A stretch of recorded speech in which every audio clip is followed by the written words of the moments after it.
Mukunda Jewelers, first ever factory outlet opening soon in Jubilee Hills.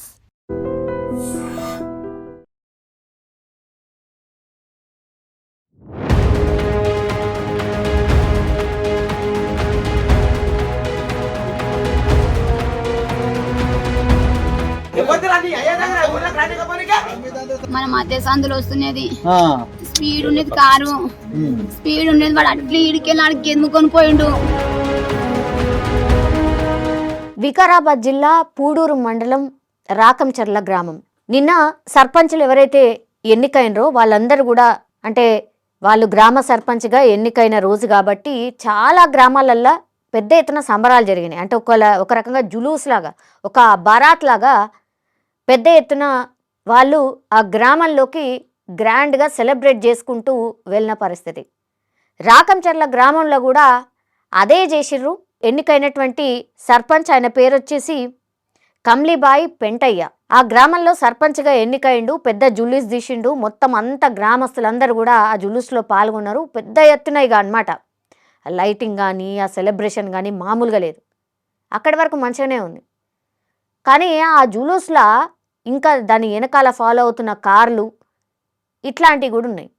మరి ప్రజల మధ్యలోకి వెళ్తున్నప్పుడు ఈ జులూస్లో నడిపే డ్రైవర్లు కానీ అందులో పార్టిసిపేట్ చేసేవాళ్ళు కానీ ఎంత జాగ్రత్తగా ఉండాలి. అందరు ఉంటారు అందులో, చిన్నపిల్లలు పెద్దవాళ్ళు అందరు ఉంటారు. ఆ జులూస్లో స్పీడ్గా ఒక కారు చిన్నారి కేవలం 7 సంవత్సరాలు మాత్రమే, ఆ పాప పేరు వచ్చేసి సౌజన్య. స్పీడ్గా కారు వచ్చిందంటే ఒక్కొక్కసారి మనం కూడా చూస్తూ ఉంటాం కదా, జులూస్లో కొన్ని కార్లు ఎక్కడో వెనకాలకు అయిపోయిన తర్వాత ఫాస్ట్గా మళ్ళా ఆ జులూస్ మధ్యలో జాయిన్ కావాలని చూస్తూ ఉంటారు. సేమ్ అదే జరిగిందట అక్కడ కూడా. అంత ముందటంతా అది వెళ్ళిపోతున్నది, మనం కూడా అందులో జాయిన్ కావాలి అని ఒక కార్ని స్పీడ్ తోలే ప్రయత్నం చేసిర్రు. దీంతో చూసుకున్నాడా చూసుకోలేదా, మరి మద్యం తాగినరా ఇంకేమైందో తెలియదు. మరి ఇంత పెద్ద జులూసు అని అంటే మనం ఊహించుకోవచ్చు ఎట్లుంటుంది ఏంది అనేది. అది రాత్రిపూట జరిగినటువంటి జులూస్, అది సంబరాలలో భాగంగా ఇవన్నీ కూడా మనం చూస్తూ ఉంటాం. మరి డ్రైవర్ గమనించలేదా లేకపోతే మద్యం మత్తులో ఉన్నాడా తెలియదు కానీ ఫాస్ట్గా వచ్చి ఆ అమ్మాయి పైనుంచి కారు ఎక్కిచ్చేసిండు. 7 ఏళ్ళే కదా పాపం, చిన్నారి చాలా చిన్నగా ఉంది, చాలా ముద్దుగా ఉంది ఆ పిల్ల. వెనక రెండు సార్ల టైర్లు ఎక్కేసినాయి. దీంతో అసలు మొత్తం ఇక ఆ రక్తపు మడుగులు, ఆ కన్న తల్లి కూడా ఆనే ఉంది. చూడ్డానికి అందరు వచ్చారు ఇక గ్రామస్తులు కూడా. ఇక ఇంటికి పోదామన్నటువంటి క్రమంలో ఇది జరిగిందట. ఆ అమ్మాయి కారు కింద నలిగిపోతుంటే కన్న తల్లి అంటే కొద్దిగా దూరంలో ఉంది, వచ్చి చూసే లోపలనే కారు ఎక్కింది పోయింది. కొద్ది దూరం కూడా వెళ్ళిపోయిందట. పిలుస్తుంటే కూడా ఆ సౌండ్లకి ఏమి వినవడలేదో, అసలు గమనించలేగా. పాపం మొత్తం రక్తపు మడుగులో అసలు ఆమె ఆ కన్న తల్లి మొత్తుకోవడం స్టార్ట్ చేసింది. చుట్టుపక్కల గ్రామస్తులందరూ కూడా వచ్చిండ్రు. దీంతో పూర్తిగా అక్కడ హాహాకారాలతోని కంప్లీట్లీ ఆ సంబరాల మూమెంట్ అంతా కూడా రక్తసిక్తం అయిపోయిన పరిస్థితి. చిన్నారి టోటల్లీ వాళ్ళ అమ్మ చేతుల్లోకి తీసుకుంటే మొత్తం మొహం నుంచి ఇదంతా బాడీ అంతా కూడా రక్తం అయిపోయింది. ఆమె చేతులలో ఆ అమ్మాయి అంటే ఉలుకు పలుకు లేకుండా పడి ఉన్నది. దీంతో ఆ కన్నతల్లి పరిస్థితి ఏందో మనం ఊహించుకోవచ్చు. ఆమె చెప్తుంది ఏమైందమ్మా అంటే చెప్తుంది ఇట్లా జరిగింది అని. ఆ జులూస్ చూడడానికి వచ్చినాం, ఆ సంబరాలు ఎట్లా జరుగుతున్నాయని చూడడానికి వచ్చినాం. కొత్త సర్పంచ్ వస్తున్నాడని పోయి చూసేసరికి నా బిడ్డ ఇట్లా బలైపోయింది అనేటువంటి మాట కన్నతల్లి చెప్తుంది. ఒక్కసారిగా ఆ సంబరాల మూమెంట్ అంతా కూడా ఒక ఉద్రిక్త వాతావరణంలోకి వెళ్ళిపోయింది. అక్కడ మీ జులూస్లోనే ఈ పాప చనిపోయింది అని ఇప్పుడు ఎవరైతే సర్పంచ్గా ఎన్నుకోబడ్డాడో ఆయన దగ్గరకు పోయి అడిగితే, కమ్లీబాయి దగ్గరకు పోయి అడిగితే ఇదంతా కూడా రాజకీయ కక్ష, కావాలని అసలు మా మీద బురద జల్లే ప్రయత్నం చేస్తున్నారు, కావాలని ఇదంతా చేసి మా మీదనే కుట్ర చేస్తున్నారు, అసలు ఆ అమ్మాయి మా జులూస్ కారు కిందనే వాళ్ళే, ఇగో ఇట్లా వితండవాదానికి దిగిండట. సరే సర్పంచ్గా ఎన్నికైండ్రు, సంబరాలు గంత పెద్ద ఎత్తున జరుగుతున్నాయి, వీళ్ళందరూ ఓట్లు వేయకుండానే వీళ్ళందరూ మద్దతు లేకుండానే మీరు సర్పంచ్ అయినరా? ఇప్పుడు జరిగింది అక్కడ తప్పు జరిగింది, అంతమంది గ్రామస్తులు ఎవరైతే ఉన్నారో వాళ్ళు తప్పు చెప్తారా?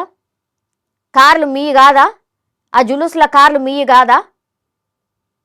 గంత చిన్న జనాభాల అంత చిన్న ప్లేస్లో సంబరాలు జరుగుతున్నప్పుడు మేబీ జరిగిందేమో.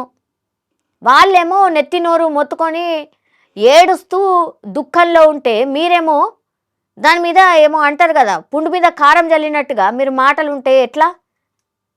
సర్పంచ్గా ఎన్నికైన రోజే మీరు ఇట్లాంటి మాటలు మాట్లాడితే ఎట్లా? ప్రజల పక్షాన ఉండాలి కదా, తప్పైతే తప్పైందని ఒప్పుకోవాలి కదా.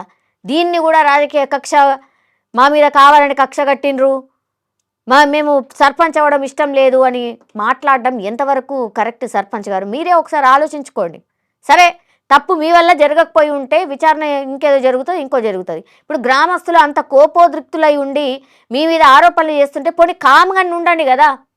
సరే చూద్దాము, నేను చూసుకుంటా, ఏదైనా చెప్పండి. పెద్ద మనిషిలాగా మిమ్మల్ని ఎన్నుకున్నప్పుడు పెద్ద మనిషిలాగా మీరు మాట్లాడాలి కదా. దీన్ని కూడా ఏదో రాజకీయ నాయకుల్లాగా మీరు కూడా మాట్లాడితే ఎట్లా? ఇక ఎందుకు ఎన్నుకున్నాంరా నాయన, ఇంకా 5 ఏళ్ళు ఈయనను చూడాలా అని అనుకోరా మీ గ్రామస్తులు? ఏం ఇంప్రెషన్ ఇస్తారు మీరు? గ్రామ పెద్దగా మీరు మాట్లాడే మాటలు హుందాగా ఉండాలి, కానీ మీరు ఇట్లా చేస్తే పాపం మా చిన్నారి ప్రాణం అయితే ఎట్లాగూ పోయింది. వాళ్ళ అమ్మా నాన్నల దగ్గర వండి ఓదార్చండి, చెప్పండి, 2 మంచి మాటలు చెప్పండి. మీరు దీన్ని కూడా ఏదో నా మీద వేస్తున్నారు, నాకు దీన్ని అంటగడుతున్నారు అన్న టైప్లో ఫీల్ అయితే ఎట్లా? సో ఇదంతా జరిగేసరికి వెంటనే పోలీసులు వచ్చి అక్కడ జరుగుతున్నటువంటి సంఘటన ఏం జరిగింది ఏంది అనేది ఒకటి. ఇప్పుడు నువ్వే చేస్తున్నావు అని అంటే లేదు నా వల్ల కాదు, ఇది రాజకీయ కక్ష అంటే మరి అన్ని పార్టీల లీడర్స్ ఉంటారు, అన్ని పార్టీ పక్షానికి సంబంధించిన వాళ్ళు కూడా ఉంటారు, మరి వాళ్ళే ఊరుకోరు కదా. అదే జరిగింది అక్కడ కూడా. చిన్నారి అయితే పాపం ప్రాణాలు కోల్పోయినటువంటి సిచ్యువేషన్. జులూసులు తీసినా ఇట్లాంటివి చూసినప్పుడు కూడా పెద్దవాళ్ళం మనం కూడా, అంటే అక్కడ కావాలని వాళ్ళ అమ్మ నాన్న పట్టించుకోలేదని కాదు, ఆ చిన్నారికి అర్థం కాలేదచ్చు, అట్లాగే వెహికల్ కూడా ఫాస్ట్ వచ్చినట్టున్నది, గమనించుకోలేదేమో. అక్కడ ఏం జరిగిందో పోలీసుల విచారణలో అయితే తెలుస్తుంది. కానీ పాపం ఇప్పుడు అక్కడ సంబరాలు, చాలా ఆనందోత్సవంలో సర్పంచ్ ఉన్నాడు, తీరా చూస్తేనేమో ఆ పాపకేమో అర్థం కాక జులూస్ చూడ్డానికి వచ్చి ఇప్పుడు ప్రాణాలు కోల్పోయినటువంటి సిచ్యువేషన్. ఇప్పుడు పాపం పేరెంట్స్ మాత్రం వాళ్ళ బిడ్డనైతే కోల్పోయినరు. దీని మీద విచారణ అయితే జరుగుతుంది. కానీ నేను ఇంతకుముందు చెప్పినట్టుగా అక్కడ ఏదన్నా జరుగుగాక మీరైతే సర్పంచ్ లాగా కొంచెం హుందాగా ప్రవర్తిస్తూ మాట్లాడుంటే బాగుండేదేమో అని నాకు అనిపించింది. సో ఈ ఇన్సిడెంట్ మాత్రం అత్యంత బాధాకరం.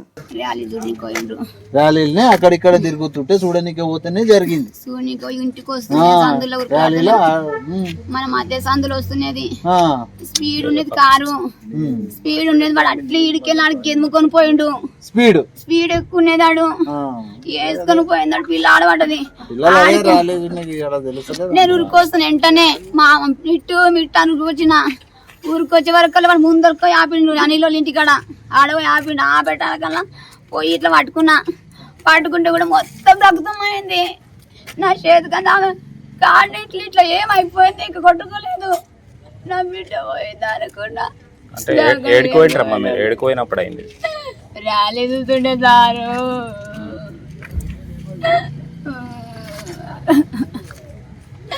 నా మోహన్కి ధైర్యం ఉండే సారు.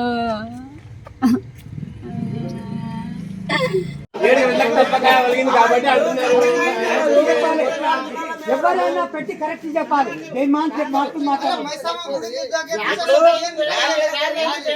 ఇప్పుడు మాకైతే తెలియదు, బాంబులు చేసి ఏడ స్టార్ట్ అయింది, పిల్ల ఏడ చనిపోయింది, నాకైతే తెలియదు.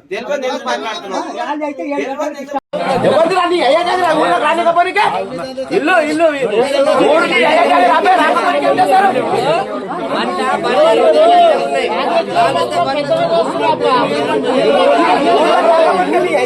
ఊర్లోకెళ్ళి వస్తారా పోయి మాట్లాడారు.